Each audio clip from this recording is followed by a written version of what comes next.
มันពិបាកចំណាំទេបងប្អូនសម្រាប់រថយន្ត Captiva EV និង PHEV អញ្ចឹងខ្ញុំនឹងបង្ហាញជូនបងប្អូនតែម្ដងថាមានការសម្គាល់ត្រង់ចំណុចណាខ្លះបងប្អូនអញ្ចឹងសម្រាប់រថយន្ត Chevrolet Captiva EV ខាងលើដំបូលខ្មៅបងប្អូនហើយតម្លៃខាងជំនាញនេះបាទនៅជំនាញនេះគឺយើងដាប់ពាក្យថា Captiva EV តែម្ដងសម្រាប់ផ្នែកខាងក្រៅបងប្អូនបាទហើយនេះគឺជាប្រភេទរថយន្ត Chevrolet Captiva PHEV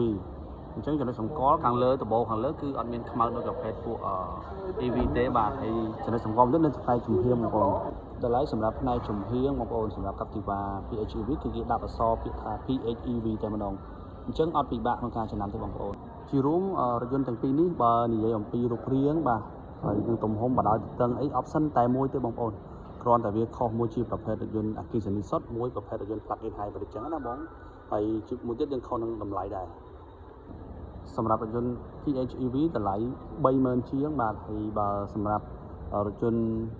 Captiva EV បាទតម្លៃគឺតែ20000ជាងទេបងប្អូន